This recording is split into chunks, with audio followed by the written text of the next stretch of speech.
Oh, hey, welcome to the cold open for American Express presents Ted Brown live from the Hampton Inn.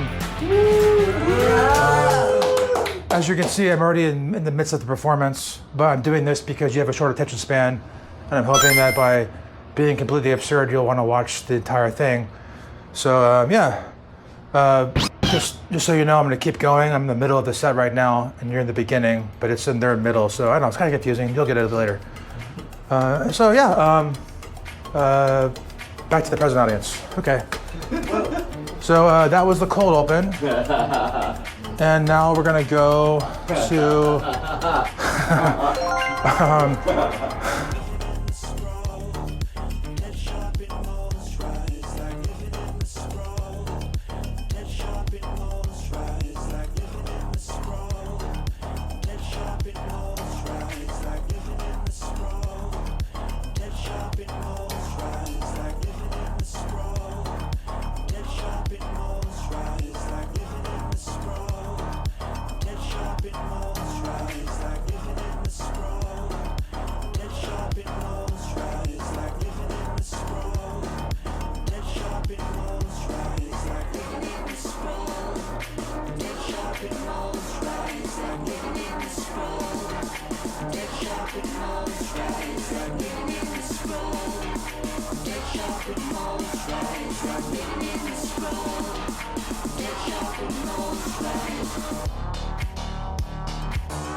just when I leave the room, just wait 20 seconds.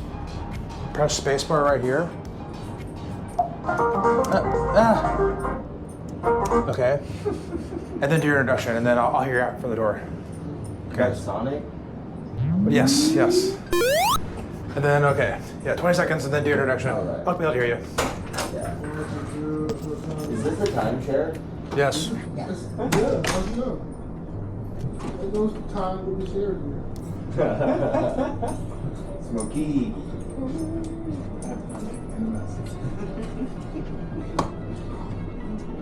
I love that Smokey just no idea. He's in a bit now. Yeah. He's just ready to help. He's like, hell yeah, where's Ted? Ladies, gentlemen, and them, it doesn't really matter. Please welcome to the hotel, generously provided by American Express. A very good friend of mine. You know him as the host of his show, also his life, a satirical television series documenting the ongoing collapse of the United States in a hyper-capitalistic, techno-democratic surveillance state. Please welcome to the hotel room, Ted Brown.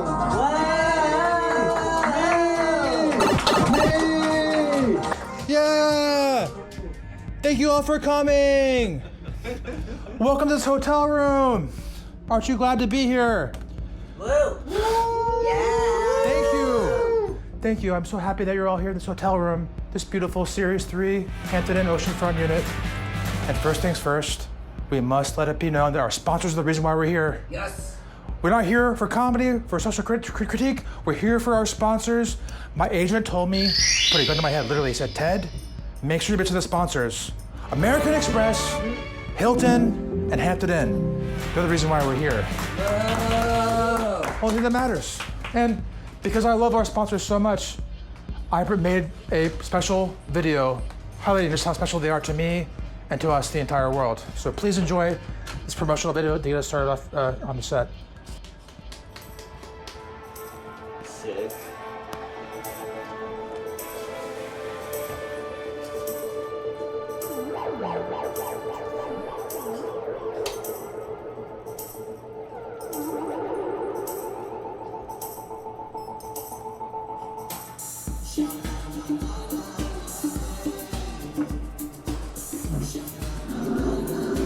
Competition is what makes American business go. Competition is what makes American business excel. Competition.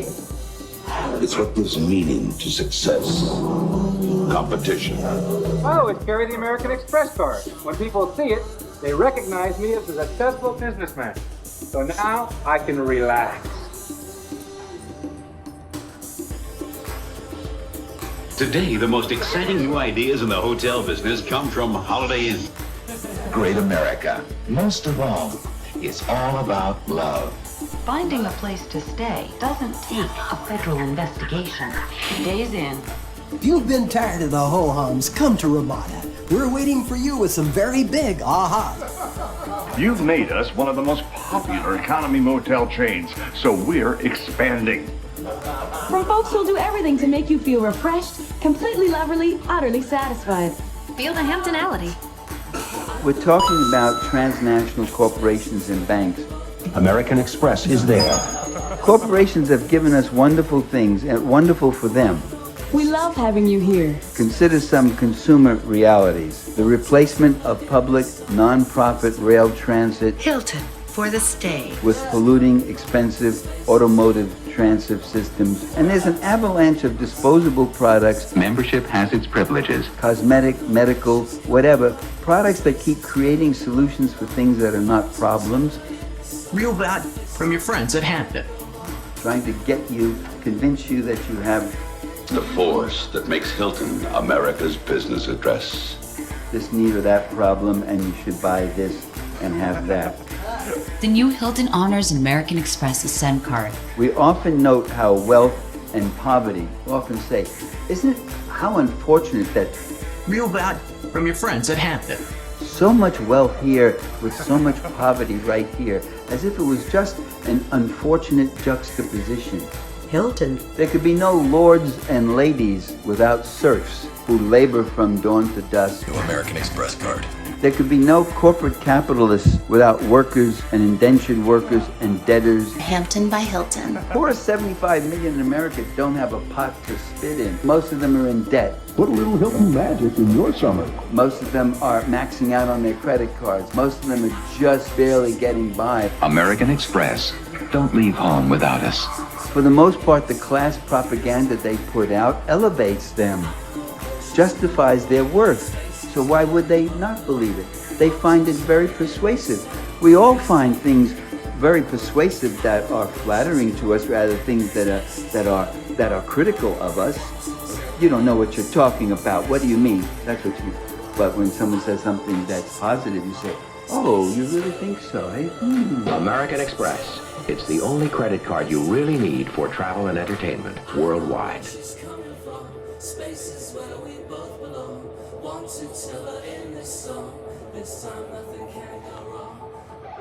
All right, get up for our sponsors, American Express, Hampton Inn, and Hilton. As you can see, we have a set map for today's set.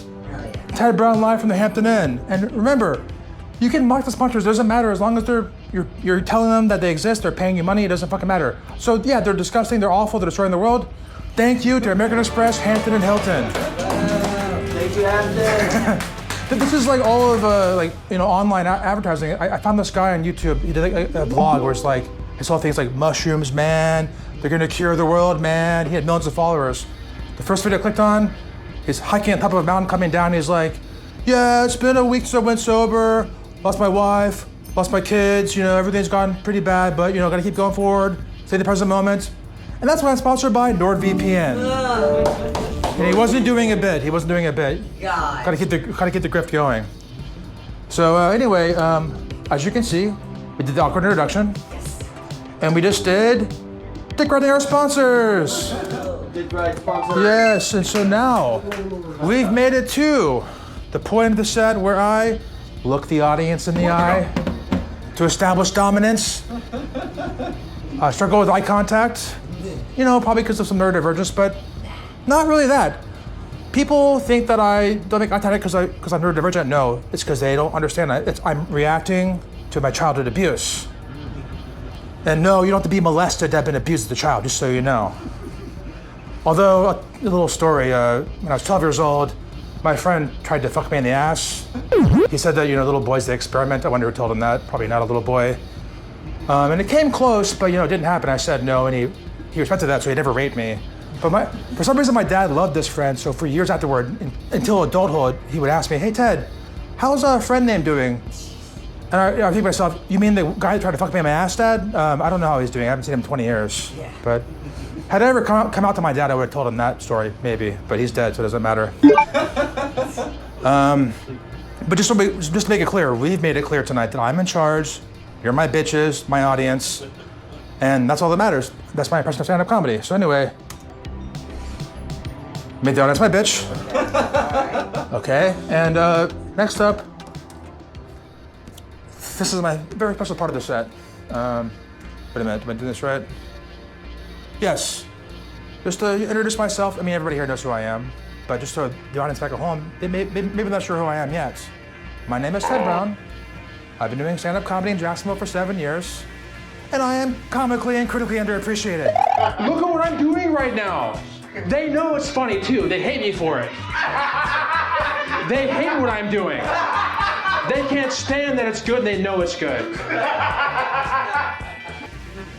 I've not been booked on a stand-up comedy showcase in 3 years, which is very absurd. There are 3 comedians in this room who have. Fuck you, and fuck you. Anyway, I'm just gonna go ahead and show you a clip from the last time I performed at a stand-up comedy showcase, which was 3 years ago, almost to this exact day. Season 4 of my show, Also My Life, European vacation set, action. No. I'm standing here in front of a studio audience, and you, my future internet audience. If you don't know me, my name's Ted. I live in Jacksonville, Florida, a sprawling hellscape. Located within these collapsing United States of America, a sprawling hellscape. I recently returned from a month-long trip to Europe. Maybe familiar with Europe, it's a place famous for culture and history, and white nationalism. One thing we have in common with them. I took a red-eye flight to London, landed, got to my hotel room, took a nap. When I woke up 5 hours later, the Queen was dead. Sorry about that, old bean. I had multiple messages from friends asking me what I had done. As they all knew, I blamed myself for honestly the main character of my show, Also My Life. Second thing I did was go to the American Embassy to collect my bounty. I killed the Queen for America. Third thing I did was try to find weed. Audience, weed. Thank you. I went to a bar. I asked 2 people where a Yank could find cannabis. The second guy gave me a phone number. I texted that phone number, and they sent me a menu in response. So I placed an order for 1 cocaine, 1 weed, and 1 MDMA. 3 hours later, a man on a motorbike delivered it to me. It was the greatest drug deal of my entire life. And when I say a man on a motorbike delivered it to me, what I actually mean is a man over the phone guided me like it was a GTA character towards the man on the motorbike. The mission was complete once I handed him 150 quid, what they call money, and he handed me a bag of drugs in response. Okay, as you can see, I'm not funny. That's actually went pretty well. I had a good time, I only got 5 minutes, just kind of an insult, but whatever, I'm just being dramatic for this bit. But after the show, I was talking to one of the comics who got 20 minutes. Started after I did, whatever, it's fine. And we're having a pleasant conversation, but this guy from the audience, he walks up to me and he says, hey man, I've seen comedy across the entire country. That's the most unique I've ever seen. And the comic got jealous. Yeah. Hey, what about me? Bitch, you did 20 minutes. You're jealous because nobody's ever told you that, nobody ever will. What, I can't be confident? I'm either too confident or confident enough. Is there like a Goldilocks confidence ratio? Plus, I've already talked about this confidence in season 3, episode 7 of my show, Also My Life. Episode titled, The Goat, see?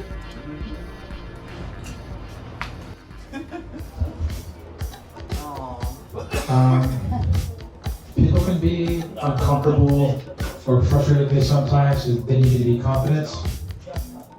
Like, how can you look like that, talk like that, have fully formed ideas like that, and still struggle to make eye contact? Because I think confidence is overrated. It's America's worst export, and I refuse to engage. I've had friends tell me that I have a competence to my non-competence. I told that to my stepdad one time, who was telling me to be more confident, and he said that doesn't make any sense. And I said I knew because I'm an oxymoron. But my life is not just a TV series. And if you don't get that reference, please visit www.myshowalsomylife.com and maybe it'll make sense. But my life is not just a TV series, it's a never-ending protest. I'll do it. I'll never fully appreciate it. Just make things a little bit worse, I dare you. Okay. Now we've added on. I've whined about aggrievement. That's out of the way, except it was gonna be out of the way until somebody in this room attacked me a week ago with a video online, Zach. Zach number 7. 7th I've ever met. Local artist Zach, plug. Sent me this video, which people in this group should understand quickly why it made me angry dramatically, but also not very dramatically. I was kind of angry for a moment. I'll show it to you right now. Also, the like counter, 23 likes so far. Whoa. Thanks, American Express. At a loss for words, once again, everybody, we are in front of a Gen 3 or Gen 4 KFC. I think this is the longest they have stayed in a generation of the generation changes in Kentucky Fried Chicken. That's my fucking bit! How dare he? I've been doing that for 7 years. And first of all, you fucking hack, it's on a Gen 3. It's a Series 5 KFC freestanding unit, clearly. Clearly. I should know, given that I'm the originator of this bit online. And I'll prove to you right now, the first ever appearance of this bit online, almost 7 years ago today, on my show, Awesome My Life. So we are here at McDonald's. I believe this is a Series 8 McDonald's. In the parking lot, you will see a moped. Don't worry, this is not GTA, this is real life. And here at the Series 8 McDonald's, we do have the dual drive-thru, which they are not utilizing. Both lanes can be used at peak hours, so I'll use lane 2. Okay, your total is $460. Thank you. You're welcome. So here at the Series 8 McDonald's in Florida, we do have a palm tree experience. You cannot have a full Series 8 McDonald's in Florida without the palm trees. And lurking in the distance, we do have the golden arches. What, you think this is free? Private public sector. It's a conspiracy, man. It's a conspiracy. They're fucking together. Don't worry, we consider visibility. I think I'm gonna complain to corporate about how they're only using the pickup window 1 here at the Series 8. What's the point of the efficiency improvements of the Series 8 unit? Someone will pick it up eventually. All right, that was the first appearance of that bit online, which is my bit. I did it better than that fucking asshole. I had jokes in there. But you know, the bit has to grow with time. That was the first ever, version of it. Here's one from 4 years later, now that when I was in season 4 of my show, which is still right now, but What, do you think this is free? It's not free. Nothing's free. So according to my dad, who's dead. Anyway, here we go. So, these are my overviewing impressions. A hotel room at a Series 2 True by Hampton freestanding unit. As you can see, it has a bathroom. You can make doo-doo in here, and then you can use them in the shower afterwards. There's the full-length mirror. As you can see, I'm holding a camera. This is breaking the 4th wall. And we have 2 queen-size beds. I don't need 2, but I bought this with my Hilton rewards for my American Express by Hilton credit card. It's free. As you can see, it does welcome me by name, which makes me feel welcome through the AI. It has welcomed me to the hotel, and I think I can get this HDMI unplugged with my shit. It's good. Let's see.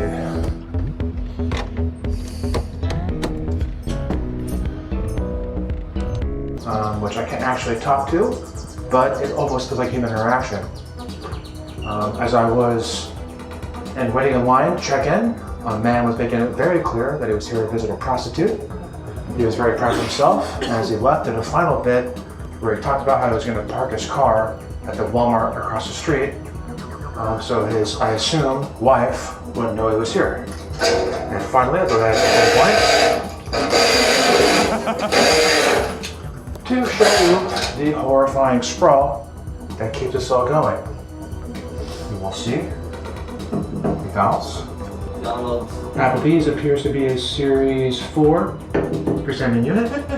Taco Bell appears to be a Series 7. Oh, those are pretty rare, pretty old. Retro. And across the street you will see a Waffle House. I can't tell from here, I think it's Series 3. And an IHOP, again, it's too far to tell, but it is right there. Anyway, if you're ever in Spartansburg, South Carolina, be sure to stop into this Series 2 True by Hilton freestanding unit hotel. It seems clean. Okay, and as comedy comes in threes, I want to show you the latest version of this bit within the past week. I got my car fixed after an avoidance cycle, and I'm very proud of myself. That's why I'm here right now. And here you go. This is the latest version of my bit. Audience, hey! It's time for me to end an avoidance cycle and fix the 2016 Hyundai Accent that's been sitting outside my house for months. Fortunately, I've got T-Mobile brand wireless internet hose, which includes a free year of AAA brand roadside assistance, so I can have my car towed to the nearest Tire Kingdom. Isn't time travel fun? This is my past and now your present, and you just watched a AAA contractor drop off my car at a beautiful and increasingly rare Series 2 Tire Kingdom freestanding unit. Your Grace, after negotiating with the serp behind the counter, who were pretending to both in control under the auspices of Their Majesty, CBC Corporation, I gave them the key to my kingdom, a 2016 Hyundai Accent, where I'll eventually live, and walk towards the sparkling Series 5 gate freestanding unit, previously visited during the Which Brand of Bottled Water scene in Season 4, Episode 4 of My Show It's My Life, episode titled Dewsboro County. Let's see. Which brand of bottled water will I choose this time on Call Me Back to Season 4, Episode 4 of My Show Also My Life? Ooh. Drink What like type you? I don't know. Zephyr Hills. Upgraded with a new aluminum can. Yeah, Zephyr Hills brand. For a schizo poster, I'd suggest the Sherwin-Williams logo intentionally looks like this because the oligarchs are little devil worshippers. Instead, it's much more likely these fucks never considered the implications of the world being covered in blood. After I Uber home, I'll edit my past up into this moment for you, the audience, and do the final punchline for the bottled water bit. Zephyr Hills brand water. It tastes like recurring bit that's cold. Just the way I like it. While waiting to head back to the Tire Kingdom to pick up my soon-to-be working tank powered by dinosaur juice.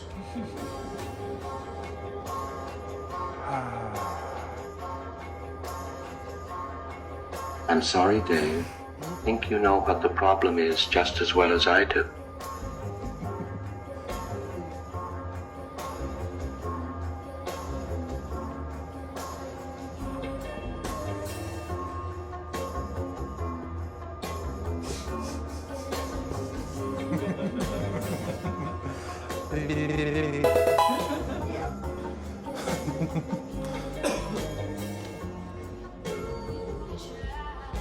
Okay, so wait, one more? Is that list? See? Oh, this guy. Okay, so we had the guy that stole my bit. We had my bit. You know, both of those are bits. This guy is not doing a bit. This guy loves old McDonald's. He wishes they were still here. He's very sad that they're getting rid of them. So he made this entire fucking deranged video. And here is this montage at the end where he shows you pictures of all the old McDonald's he's gone through. Set the music that I would use probably. This one made me cack when I saw it the first time darkly because it's like, why even bother doing bits when people like this exist? Another one of these closed down. It's sad. So hopefully we can look back on it and just remember. So while we're on the subject of old school McDonald's, I want to take this time to show you some of the pictures I've taken of some McDonald's I've come across in my past few years of traveling. I believe at this point most of these have either been closed or renovated. First up is one in Middletown, New Jersey, and this looks like the McDonald's we all grew up with that bright red roof. And here we can see a somewhat creepy picture of Ronald McDonald in the window. This location had sort of a golf theme to it. You can see some golf balls on display there. And it even had an old school play place. Check out the wallpaper behind that shoe rack. Here we have one in Wall, New Jersey. And this one was really cool looking on the inside. Just check out those booths. This one also had a old school play place. And here we have Hamburglar, another character that we don't see very often anymore. This one is in Hillsborough, New Jersey, and it has been renovated, unfortunately. But just look at how cool this one looks inside. Check out those nifty modern art paintings they have hanging on the walls. So awesome stuff like that. You don't see that anymore. Here's a painting of Ronald McDonald shining his big clown shoe. This one is part of a strip mall in Cedar Knolls, New Jersey, and it's kind of a unique McDonald's. This one had some really cool neon lights, another thing that you just don't see very often anymore, especially not in McDonald's. And here we have more of those really cool modern art paintings.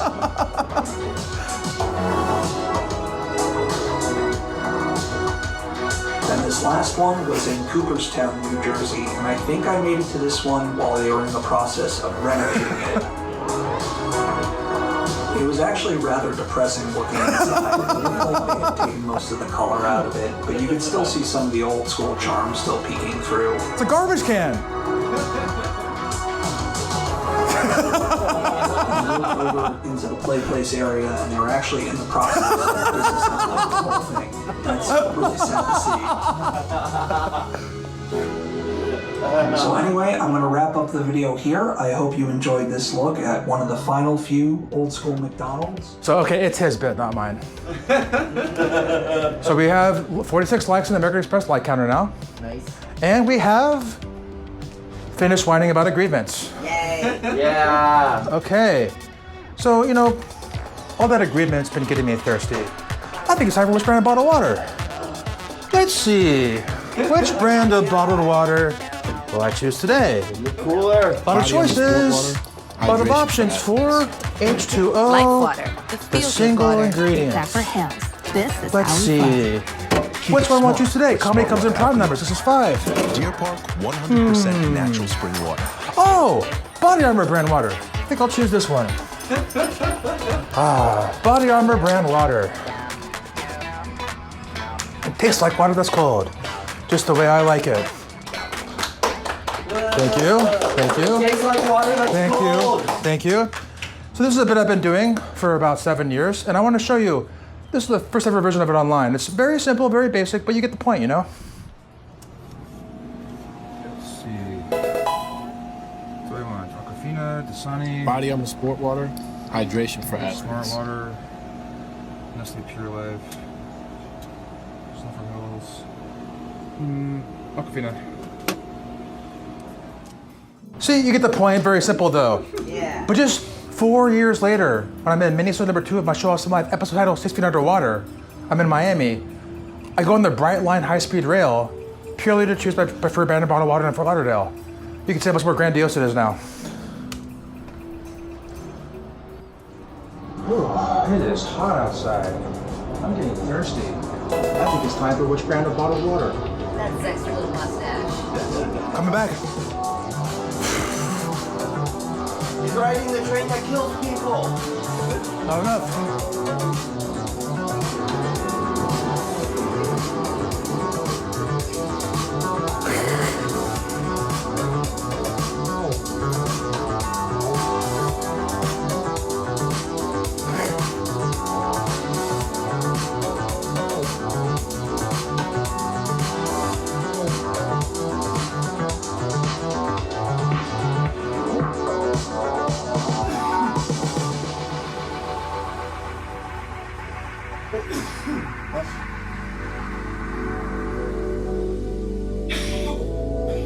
All right, made it to Fort Lauderdale. Now to find a convenience store so I can choose my preferred brand of bottled water.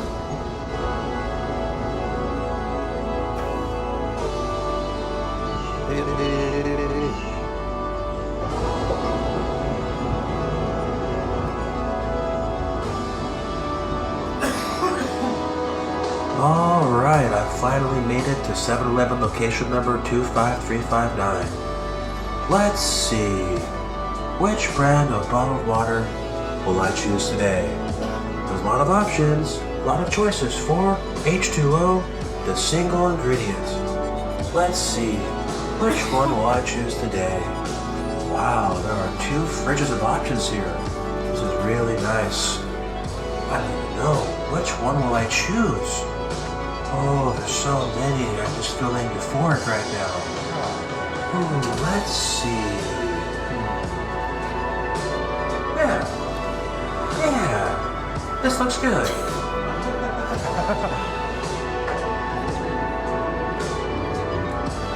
Skyra brand Icelandic spring water.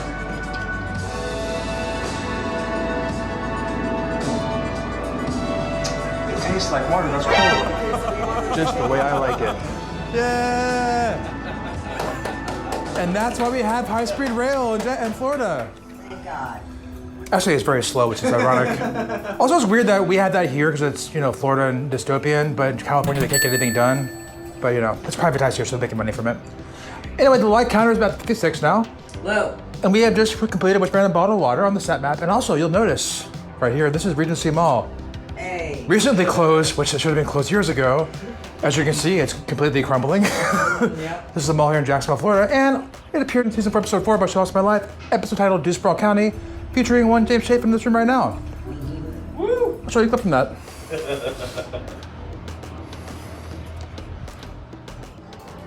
Body on the sport water, Beautiful hydration here. for athletes.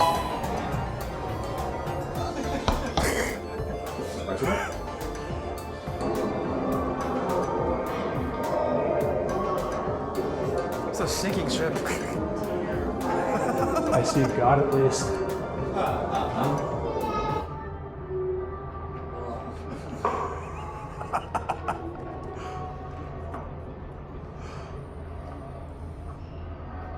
My childhood's being boarded up.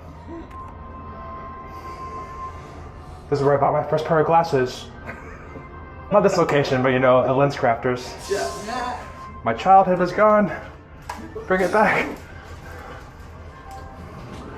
Let me in. Let me in. When things were good before America was collapsing.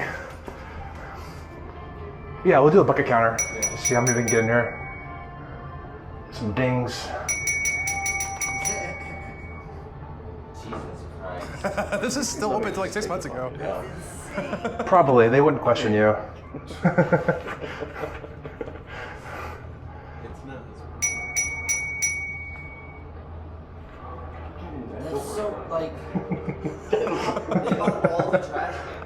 Don't be so elitist, James. Nobody can afford your dentist. Got you, protection. Maybe. Virtue signal. You should have some form of universal health. So that Oh yes, of course. dental care in a place. Stripped of my coping irony in this moment. With one. You're absolutely right. The bucket counter is overloaded with buckets.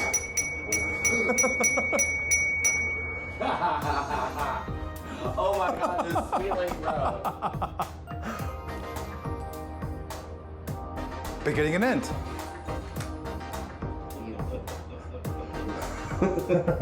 Don't spit for me. What do you think Blackwater's gonna do with it? Okay, so that was me highlighting America's demise. Oh, you cut it off right before I become Nostradamus? Oh, you're right, I forgot, I'm sorry about that. Thought to watch the entire thing. Okay, the light counter is at 58 now. And next up, where are we going? Oh, okay, well, so I'm a fourth dimensional performer, so I gotta fill in the cold open right now, I apologize. I forgot to filmed the cold open earlier, I say I have clearly a card, so it's all pre-planned. So yeah, just give me 1 second. Oh hey, welcome to the cold open for American Express presents Ted Brown live from the Hampton Inn.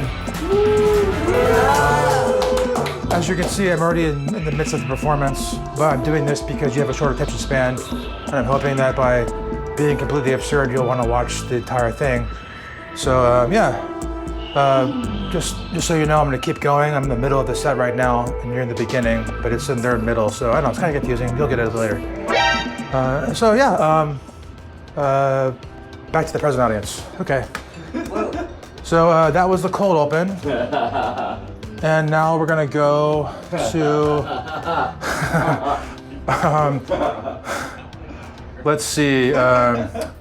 So, as an artist, I'm a writer, comedian, poet, and filmmaker, but I don't have any pay pigs yet. No.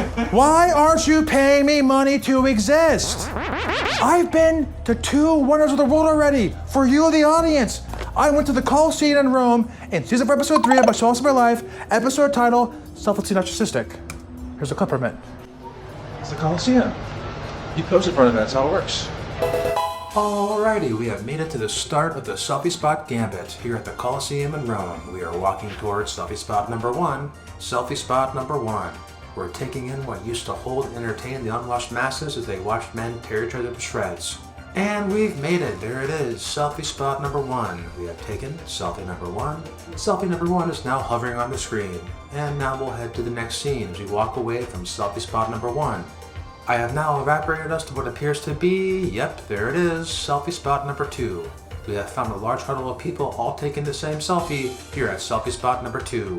Selfie number 2 is now on the screen. And there we go, we're now leaving selfie spot number 2.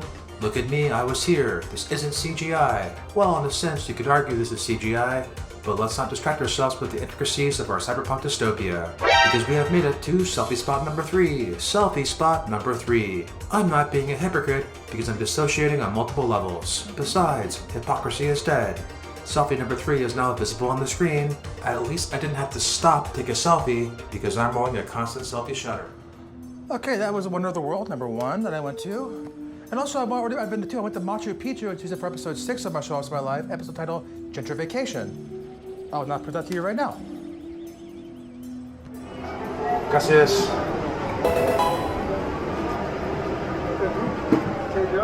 Okay. Right side. Okay. Right side? Yeah.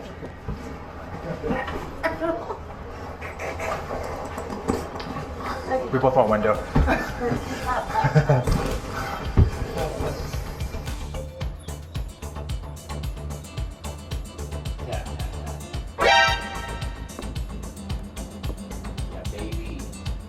Looks very pretty up there. I colonized it.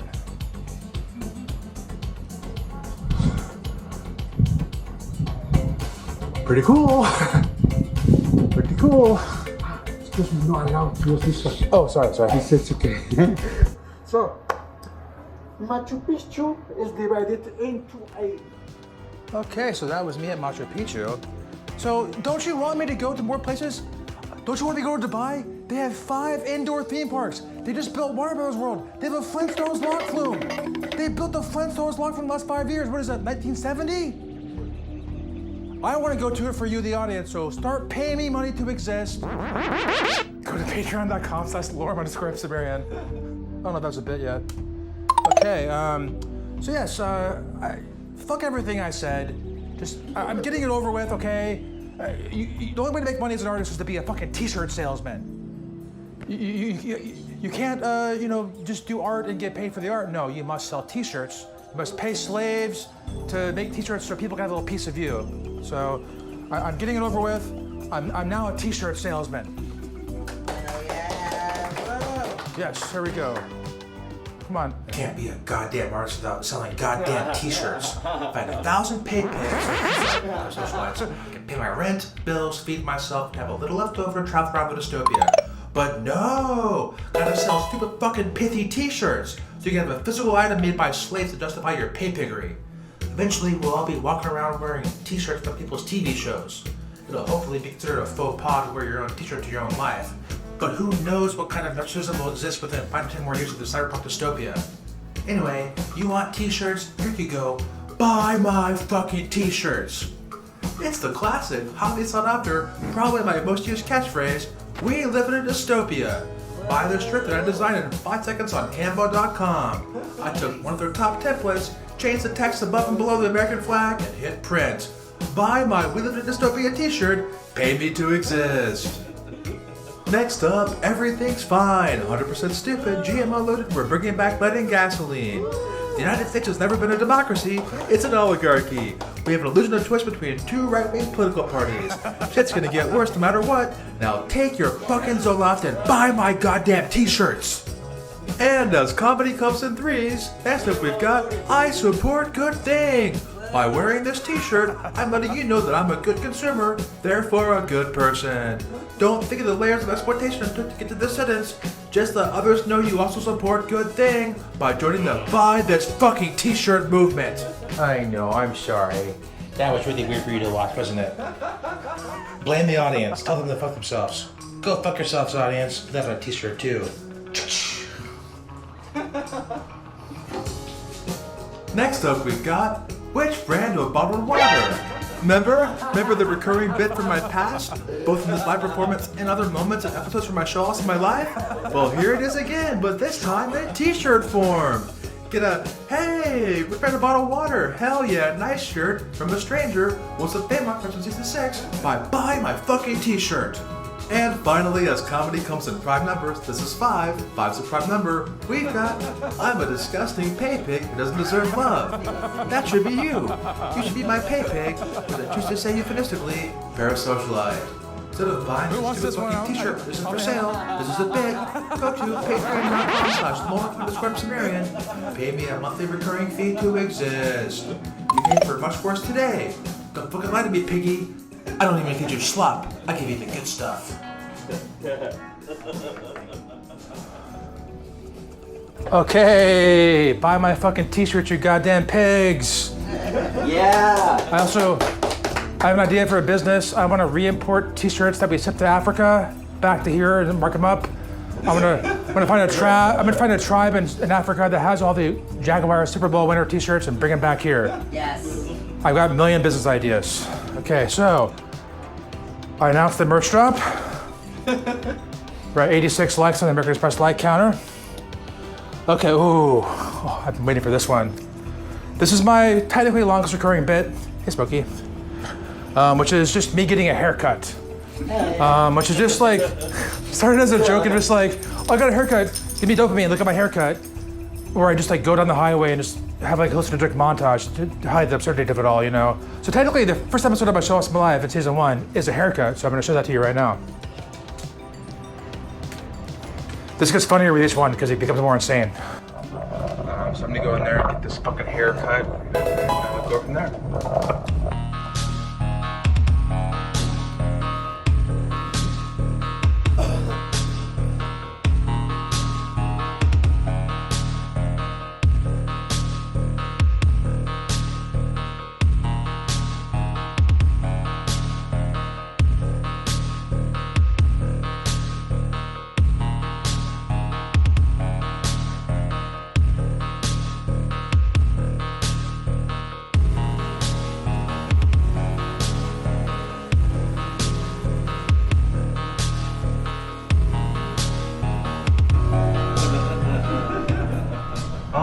So we do have a legit haircut.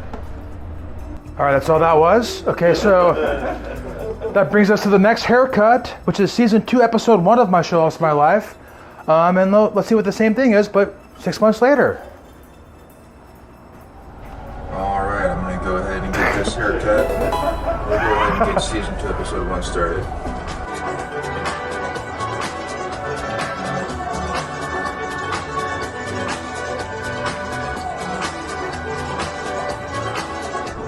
They're putting in a Wawa here, a Series 3. They did too. Yeah.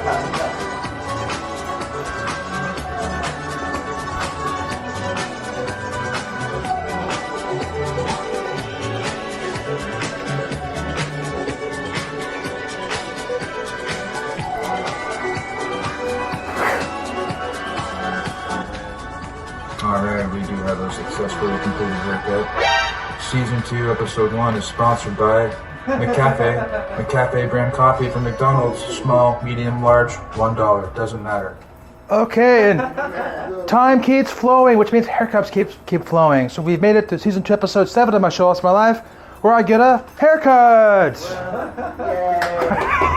Alright, it's once again time to get this haircut. And it's time to start the mid-season premiere of my show. Season 2, Episode 7 begins right now.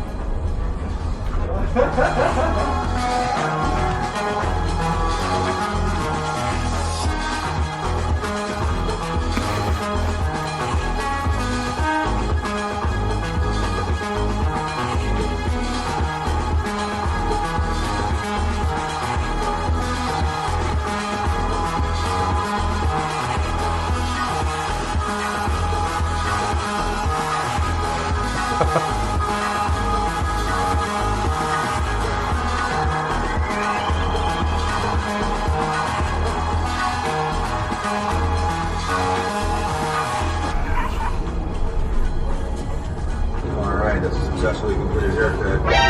Stay tuned for the back half of Season 2 of my show. Another haircut of my show, Also My Life, which keeps going for as long as I keep going, as long as my hair keeps growing. But we're going to skip ahead a little bit to another haircut. This is in Season 4, Episode 4 of my show, Also My Life, Dewsboro County. The bit gets a bit more involved as the editing gets a bit more involved. Season 4, Episode 4 of my show, Also My Life, recurring haircut bit, action. Alright, it's time to get this haircut, which means, once again, it's time to trim away 6 months of hair growth in just a few seconds. This is an animated selfie through space and time where I tell you, look at me, my hair still grows, although it is going more gray.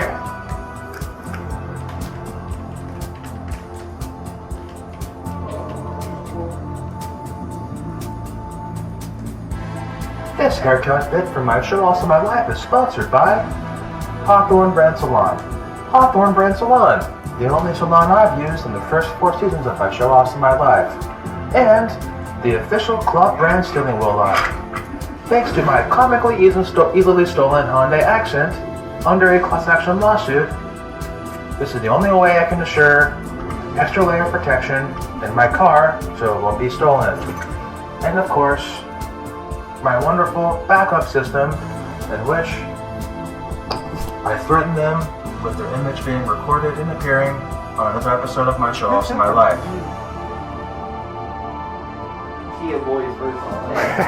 They've tried, they keep failing. That is a successfully completed haircut. Now as I stare at myself in the mirror, on we'll go. Let's see.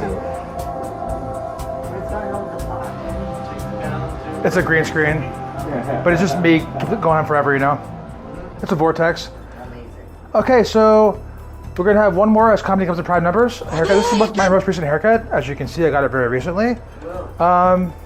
Yeah, this one I really this feels like an ad for other things on my network too. So you got to stack, you know, the promotion in your promotion. Okay, it's time to do one of my longest recurring bits, where I get a haircut to show you the passage of time through my show, Also My Life, which has been 7 years and counting. Isn't this fucking insane? Ha ha ha! Anyway, it's been a year since my last haircut. Because I've been in a deep depression that I'm finally getting out of. So look at me! My hair still grows, even though it's getting more gray, I put on weight.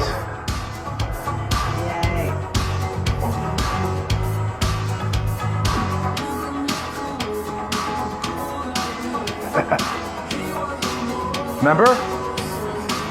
Remember? Remember? Oh, that's I did Pepsi too. Yeah. Pepsi boys. Pepsi boys. Team Blue, we're Democrats, we're good. Yeah. All news to the world. Foreshadowing.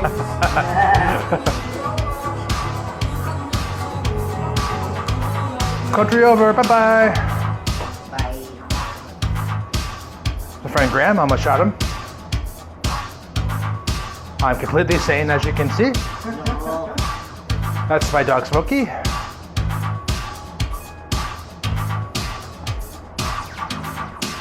Well, that was another successfully completed haircut. This time thanks to Tony at Sacred Trade Company Barber. Here, I just brought Hampton. Look at this masterpiece. Anyway, let's check out the sponsor, bye. Red Bull, Brand Energy Drink. Red Bull gives you wings. Yay, Red Bull! Red Bull, Brand Energy Drink. Sponsoring my show's my life for 7 years and counting. Okay, I'm the only person alive that can do that.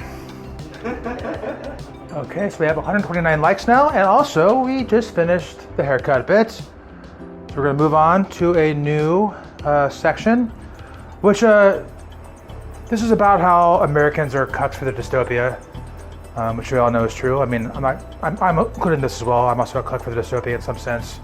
But I was thinking about this thing I read in this book a few years ago that I think about every day now, which is that in the 20s, this Yale economist who had FDR's ear wanted to change the good morning greeting to low prices. Oh yeah. Which is psychotic. Yes. He thought that that was like a relic of agricultural society. Good morning, so we should say low prices. Could you imagine like going to work every day and being like, low prices, low prices. Hey Jim, low prices. We would have nuked 20 countries by now if that was reality. But Low prices. it's like, Low prices. say what you will about Hitler, which is hopefully bad things. He's a bad man. But at least when you're hiling Hitler, like you know what you're getting yourself into. You're hiling him and his ideas. But like, if you do like low prices, that is like a decentralized Heil Hitler. Like you can't kill an idea. So I'm just glad that we never had to say low prices. If we did, I already would have killed myself. But it's like The Simpsons is still prescient back when it was good, which is like 25 years ago at this point. You know, it's been a long time. It's still on. It's awful, whatever. But like, it's still prescient because nothing's really changed structurally. You know, and it becomes easy to integrate references to The Simpsons with the contemporary moment because you know it still kind of clicks sometimes. So, you know, just as an example. You ever notice how asking ChatGPT to make an image is like asking ChatGPT to not do a needful thing's monkey's paw? Turkey sandwich on rye bread with lettuce and mustard. And I don't want any zombie turkeys. I don't want to turn into a turkey myself. And I don't want any other weird surprises. You got it? Hey! Not bad. Nice hot mustard. Good bread. Turkey's a little yellow. The turkey's a little yellow. Oh, the cursed thing! What demon from the depths of hell created me? There it is again. A reference to The Simpsons mixed in with a reference to the contemporary moment. But see, it's so easy. You can do that. We can all identify that with ChatGPT, right? We all use it. I mean, I hope not, but we probably do. Anyway, but it made me think of like the catchphrase Helen Lovejoy, the Reverend's wife, where she'd be like, "Won't someone please think of the children?" You know. But 20 years later, it got shifted to the opposite. Like I saw this clip on CNN where they were like, they go like Nika Chud safaris, where it's like, let's go to a diner in Ohio and be like, why are you discussing? Why are you vote for bad things? And this one woman, I'll never forget, she said, "Stop making us feel teary-eyed about the children." So in 20 years, we went from, "Won't someone please think of the children?" to, "Stop making us feel teary-eyed about the children." It just shows how quickly this shift has happened. Oh! Remember this? Somebody please think of the children! And then we'll see this woman saying the opposite. Quit trying to make us feel teary-eyed for the children. Yes, I love children a great deal. Got her. Ugly. Remember the meme? Like that woman will live longer than all of us. Like she has Medicare. She's gonna, they're apparently the pinnacle society is just that kind of like slightly insulated boomer that even if they die before you do and leave you anything, it'll be a McMansion or like a tract home that you can't sell. You can't pay to heat or cool. You can't pay the insurance on, and you can't pay the taxes on. So it's like, basically, when they say, "Stop making me feel teary about the children," what they're saying is, "Stop making me feel teary about my children who apparently didn't work as hard as I did."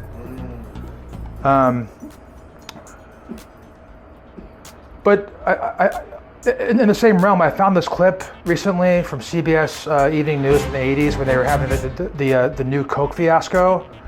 And this is like so insane to me, like that this happened. This for me really highlights how Americans are complete cucks for our dystopia.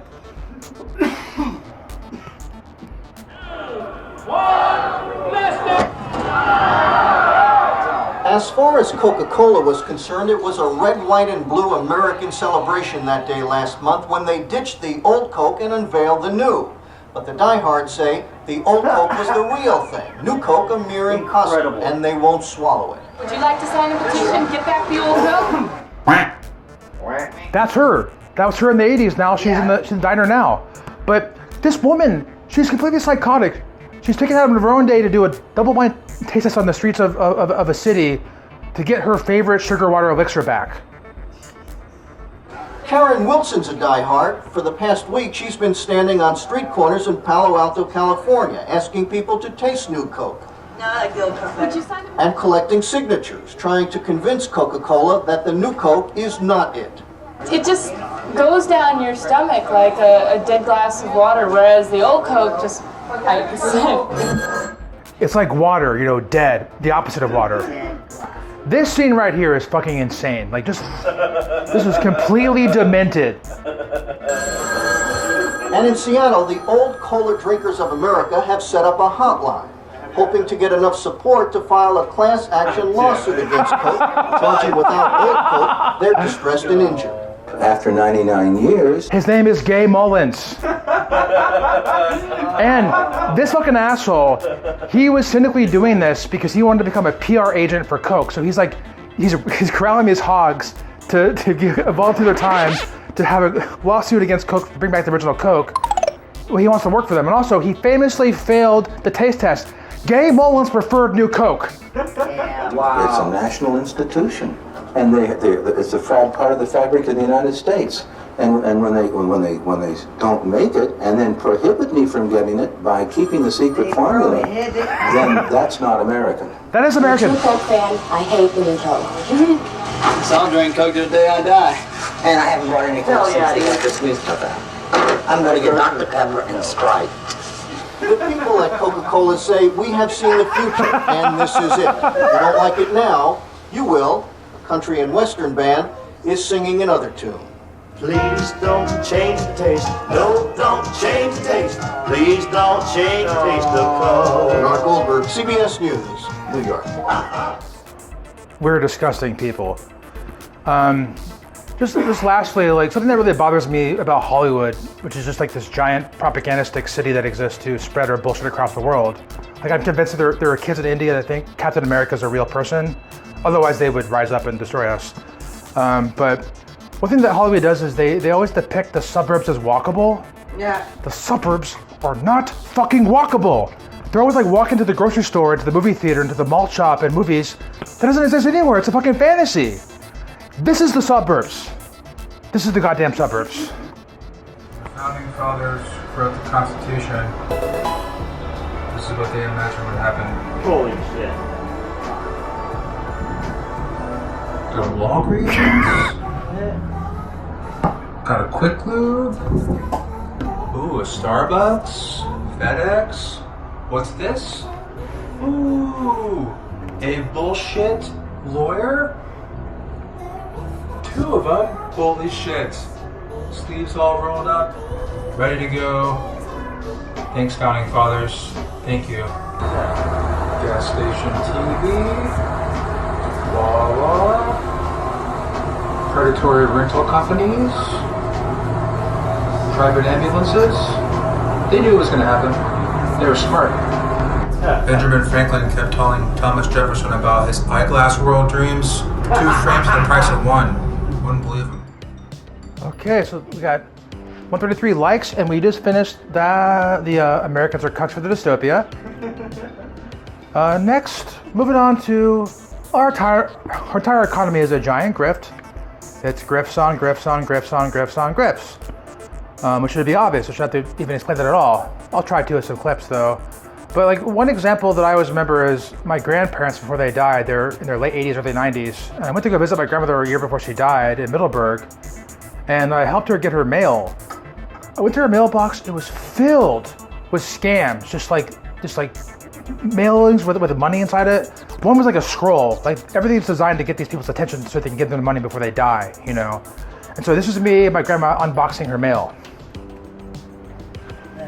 Embedded Obama-era bureaucrats are driving Christians from the military and got money in there. I'll just take that out. There's money in there? Yeah. Oh yeah. That's worth it, Grandma. Open it. Okay. Well, I'll open it for you. Get your own bag. Not much. Ooh, wow. Grandma, I see money in that one too. There's money in that one. The yellow one? This is Starcrest of California. Sometimes I order things there. Oh. And I don't know why they just put that one penny in there. Oh, it's like a penny savings. But I didn't. It's like a visual metaphor for your savings. Yeah, I see. Well, I made 75 cents, Grandma. Thank you. But to be fair, my grandparents were also they were always gifted by conservative outlets, you know, like that's why they get a lot of that mail. So when I would visit them, I would be bored and looking through their conservative mail. Here's me rifling through the Rush Limbaugh magazine.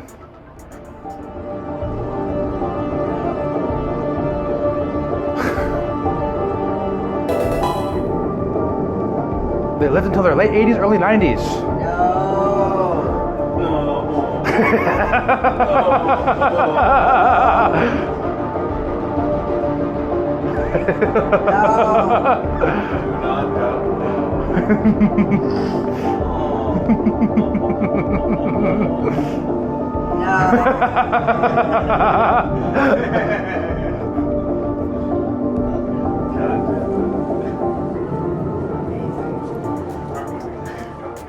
I feel like the minion is like the modern symbol of American fascism. That's why I included that at the end. Yeah. They love being minions because they are minions. But a week ago, like the last month, this company called Cardone Ventures has been calling me like every day, multiple times per day, texting me, emailing me. I Googled it, obvious scam, business consulting firm, want to sell you seminars. Obviously, psychopathic grifters, you know, easy. But I finally answered the call last week and I started recording this woman I was talking to. I couldn't believe that she kept talking to me after what I said to her, so I'll show you what I said to her. So we work with business owners to help them grow and scale faster, more profitably and predictably. It looks like you own a roofing business, is that right? No, that's not correct. I've never roofed in my life. Huh. Are you a business owner? Not in a traditional sense, no. I have a brand, but it's not really a business. No.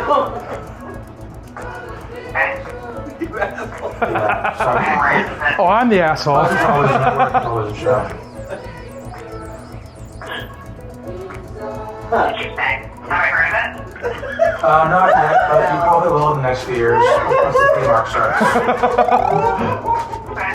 So I will make note of that. Is your TV network and the show, is that the business that you're looking make sure you build the right way? I'm just wondering if there might perhaps be some synergy. Well, the point of my TV network is to highlight the ongoing collapse in the United States. They're a hyper-capitalist technical surveillance state. So I'm not sure if you can help me with that. Okay. Potentially, right? There's absolutely no guarantees, but the network at the end of the day is... She keeps going! And businesses are built on four core pillars, and that's really what we teach to. Did she even hear what I said? You don't know what you don't know. What you don't know will lead you to trouble. The dystopia makes it too easy for me. There's like, Ted, look, we're grifting. Come watch the grift. She just needs you to pay out. I know, but she should know that I'm a troll at that point and I'm not gonna pay her money. No. She just needs to know that you'll sign up ironically. Yeah. It doesn't end there. She sent me an email the same day to a Zoom Q&A with the head CEO grifter, and I signed on. I had out of repair, so I had my screen recording. I Googled, the people in charge to get some notes on them. I joined the call. There was 200 people on this fucking call. Within 6 minutes, I was talking to the CEO's brother.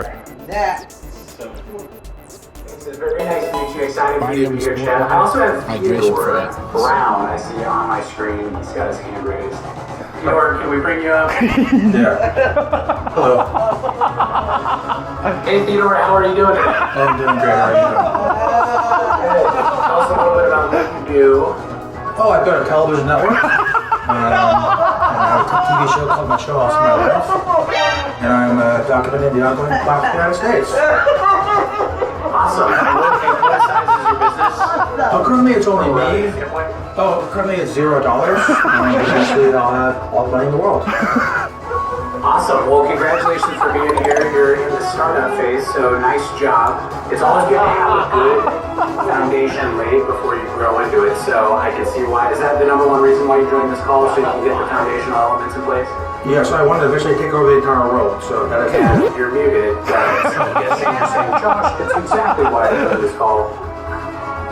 Yes, I'm not muted. Is that right? Did we find them? Did we bring them back? It's okay, Theodore. We're just glad that you're here. So let's do one more. You muted me. I see Tiffany's on here. Hello, my name is Tiffany English. Nice to meet you. Hey, Josh.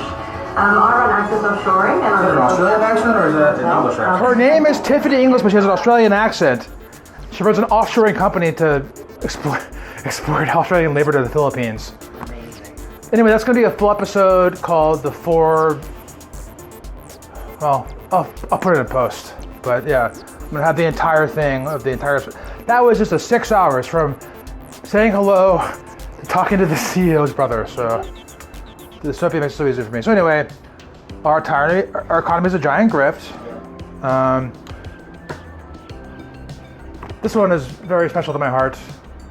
This is me. This is my first EP. I'm also a musician now. I make music thanks to the AI. And I have my first EP, which is called Lo-Fi AI-Generated Pizza Songs, titled Dystopia 2. And I want to show them to you because I'm very proud of my music. It took me 10 minutes to write each song, the lyrics, and then about 5 minutes to choose the generation. So, you know, it's really hard work. What if there was a way to create a facsimile of popular music without talent, ability, or know-how?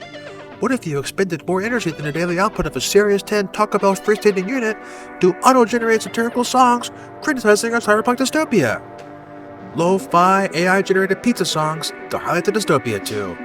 All your favorites available for the first time ever in one conveniently marketed EP, including Small Size Revolution.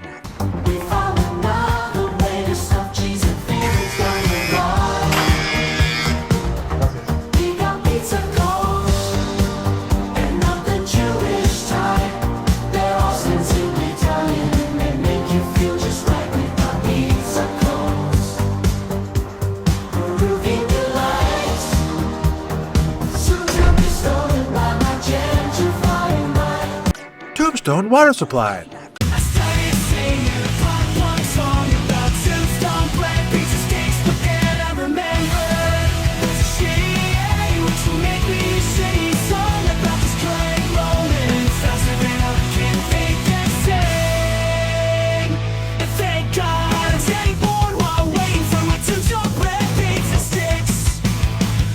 Sapporo. Wavy lines, interlaced memories.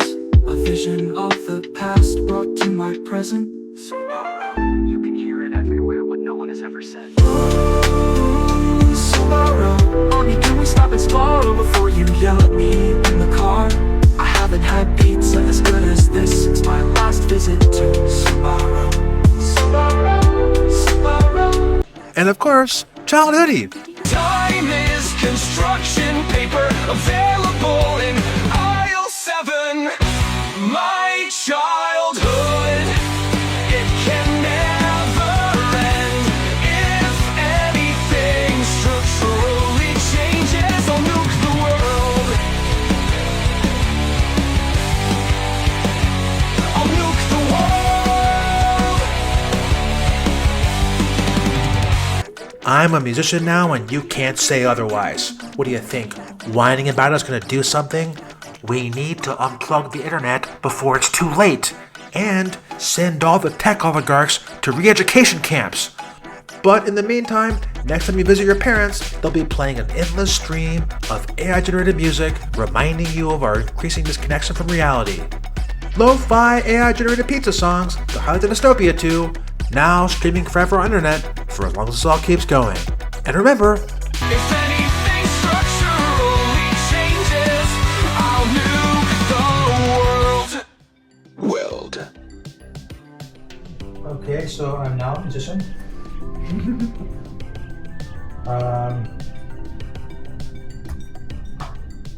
Yeah, I don't know. I was gonna end like on a stand-up bit to see if I can still do it, but yeah, okay. Oh, hello.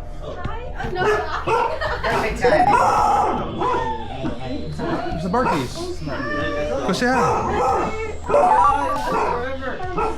Sorry. Say hello. Hi. How are you? How you guys doing? Good. Look, Smokey, dude. Smokey's just like, hey, I'm good. How are you? I'm okay. I like this shirt. Thank you. Okay. We got here just in time for the finale. One more hug. Hello. More hugs. Oh, thanks for coming. Oh, hey, Smokey. Hi, Smokey. Hello. How are you? Good boy, Smokey.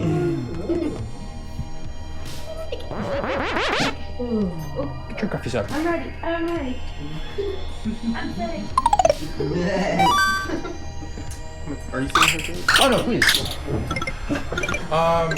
Okay.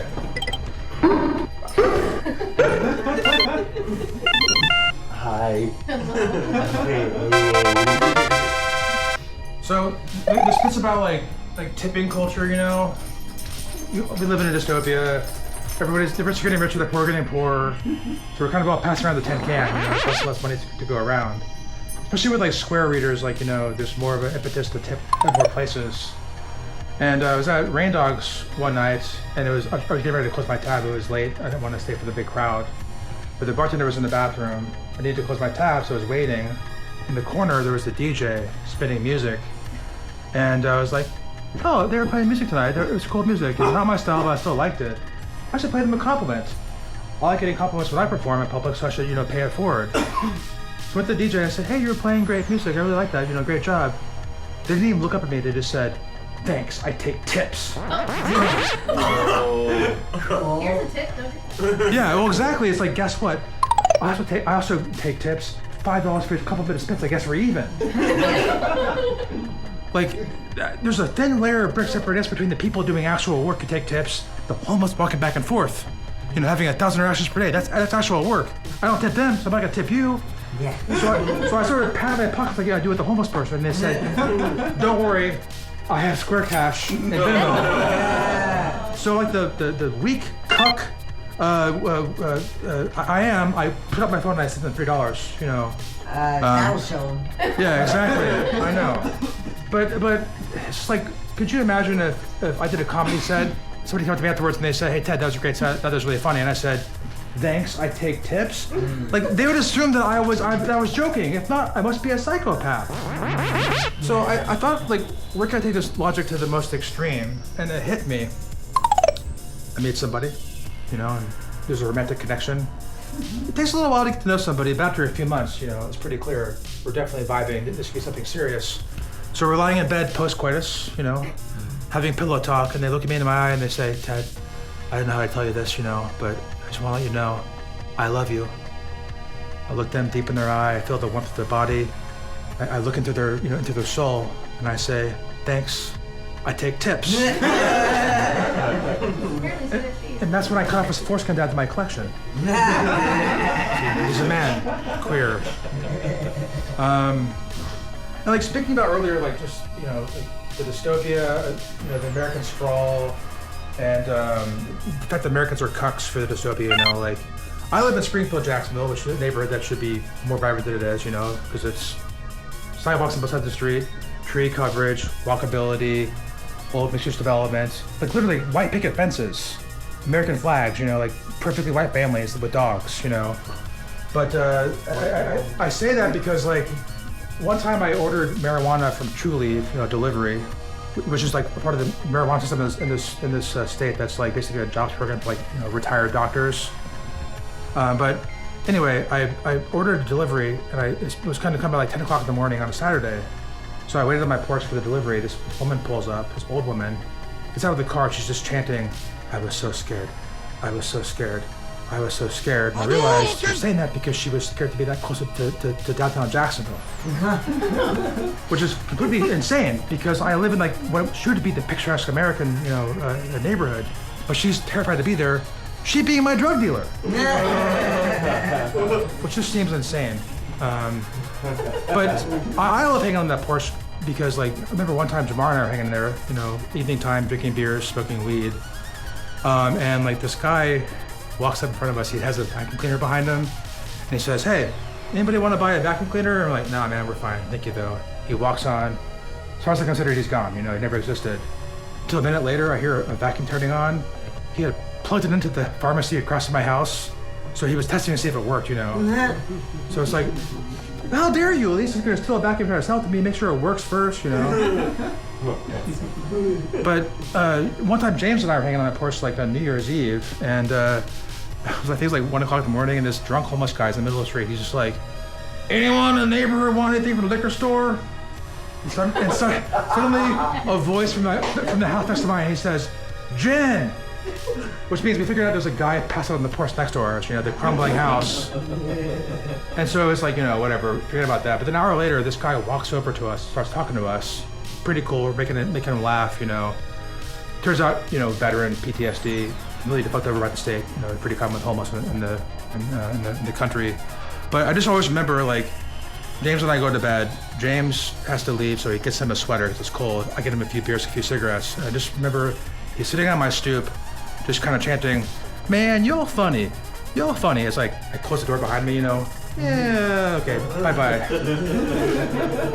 But then, like, I got upset because, like, I saw him 3 weeks later, and, like, he was waiting. He's like, "Hey, would you buy me a sandwich?" I'm like, "Yeah, I'm gonna go to the store. I'll get you a sandwich, no problem."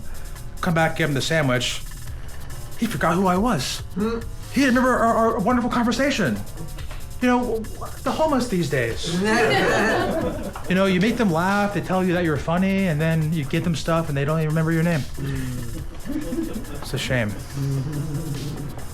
I don't know. Oh, yes. This is what I was going to end on, which was my favorite bit that I was ending on when I was doing stand-up. Haven't done it in a year. But this is Jamar's favorite bit. He always reminds me to do it. What? Give me all the 10, everybody. Do y'all remember that old guy? Because he's black, you understand why I do the bit. But something's been bothering me about lately, and I need to get off my chest. I'm glad you're all here in this wonderful series 3 Hampton edition for it. I really hate it when black retail workers call me boss.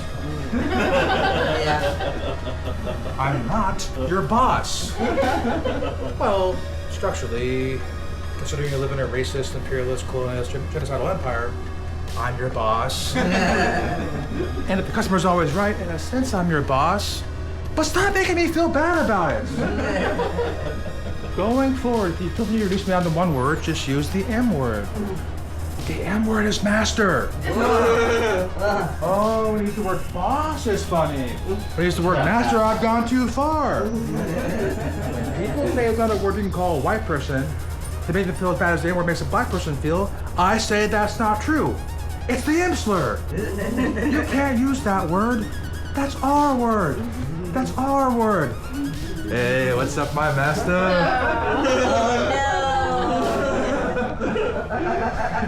I was ready to get into that for years. Look, if you don't fist bump, that means you're a master. It's a joke about white liberals, so. So is that like your hard R? Yes. Only I can say it. I don't want it, though. I don't want it. Yeah. But yeah, I did that joke one time, and my set was going well. This guy in the front really liked my set. But when I got to walking towards him with my fist, he had his hand and his face covering as his shoulders were bobbing up and down. And he refused to fist bump me, so that guy is definitely a master. Giving huge master value. Yes, yeah. Actually, you can say it. You're 6 days. I give you a pass. one of the good ones. One of the good ones. Yeah.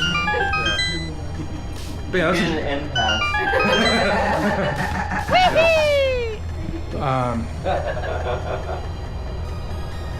But yeah, that was pretty much it. I just wanted to glide through a journey of the insanity of my shows and my life. Which, yeah, see, this is the set map. Also, paper two's there.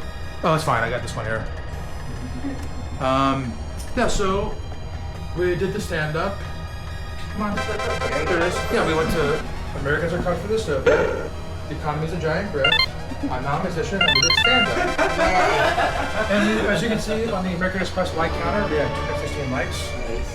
There should be a lot more, but maybe once I get sponsored by Visa, I'll have more likes. Visa. Yeah, also, just, you know, this is Jacksonville. This is the beautiful city that we live Whoa. in. So beautiful. Yeah. Jacksonville mentioned. Yes.